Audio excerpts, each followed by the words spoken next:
लोकसभा में भाजपा सांसद बांसुरी स्वराज ने सार्वजनिक परीक्षा संशोधन विधेयक 2026 का समर्थन करते हुए इसे युवाओं के भविष्य और सपनों की रक्षा के लिए एक महत्वपूर्ण कदम बताया। उन्होंने कहा कि यह विधेयक समय की आवश्यकता है और इसे लाना प्रधानमंत्री नरेंद्र मोदी की संवेदनशीलता तथा जिम्मेदार नेतृत्व का प्रमाण है। मैं the public examinations prevention of unfair means amendment bill 2026 के सपोर्ट में खड़ी हुई हूँ। अध्यक्ष जी, ये एक ट्रांसफॉर्मेटिव अमेंडमेंट है। इसकी न केवल आवश्यकता है बल्कि ये आज के समय की मांग भी है और इस अमेंडमेंट को लाना आदरणीय प्रधानमंत्री श्री नरेंद्र मोदी जी की संवेदनशीलता और उनकी जिम्मेदाराना सरकार का प्रमाण है।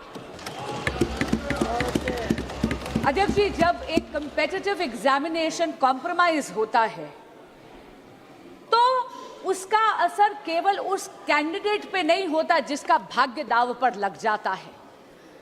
इसका असर तो उस उनींदी मां पर भी होता है जो सुबह 4 बजे गर्म दूध और भीगे हुए बादाम अपने बच्चे को खिलाती है।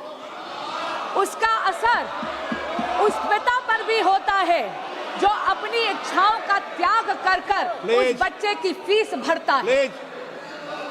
स्वयं प्रधानमंत्री श्री नरेंद्र मोदी जी ने कहा है कि पेपर लीक एक घोर अपराध है और इसीलिए मैं यहां कहना चाहूंगी और इस सदन को आश्वासन देना चाहूंगी कि आदरणीय प्रधानमंत्री श्री नरेंद्र मोदी जी के लिए पेपर लीक को घोर पाप कहना केवल एक बयान नहीं है, ये उनकी सरकार की नीयत है। इसीलिए ये अमेंडमेंट आज यहां पर लाया गया।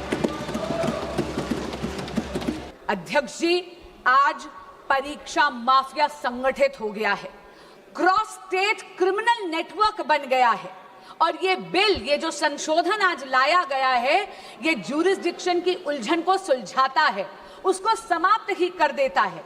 क्योंकि इस बिल में ये प्रावधान है कि केंद्र सरकार एक स्पेशल टास्क फोर्स का गठन कर सकती है इन्वेस्टिगेशन के लिए और एक बार जांच शुरू हुई तो घड़ी की गिनती चलने चलती है न्याय के पक्ष में। क्यों? क्योंकि ये बिल ये प्रावधान भी देता है कि हर स्टेट और हर यूनियन टेरिटरी में एक स्पेशल फास्ट ट्रैक कोर्ट का गठन हो।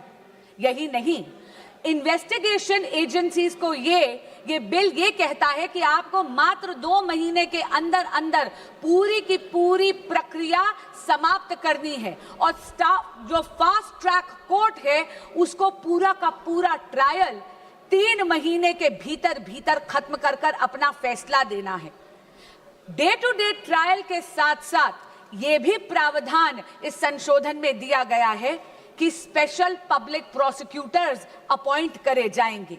उनका एकमात्र काम होगा केवल और केवल इस प्रकार के मुकदमों की पैरवी करना और किसी भी प्रकार की अननेसेसरी एडजर्नमेंट कोर्ट नहीं देगा। अगर किसी भी प्रकार की एडजर्नमेंट कोई भी पक्ष अगर लेगा तो उसके रीजंस जज राइटिंग में नोट कर कर देगा। और अगर किसी मुजरिम को ये लगता है कि अरे अपील कर कर वहां पर अपील का टाइम लंबा खींच लूंगा, तो अध्यक्ष जी, मैं ये कहना चाहूंगी कि उसका भी ये उम्मीद पूरी तरह समाप्त करता ही ये संशोधन। क्योंकि ये संशोधन ये कहता है कि appeal directly division bench of high court को जाएगी, यानी कि जहां पर 2 जजेस न्यायपीठ पर बैठे हुए हैं और अपील भी मात्र 3 महीने के अंदर अंदर समाप्त कर कर उसका फैसला सुनाया जाएगा। अध्यक्ष जी, मैं स्वयं एक वकील हूं। हमें हमेशा एक लीगल मैक्सिम सिखाया गया, justice delayed is justice denied. ये यही आत्मा बन गया है इस संशोधन का और इसके लिए मैं आदरणीय प्रधानमंत्री श्री नरेंद्र मोदी और एनडीए की सरकार को बधाई देती हूं।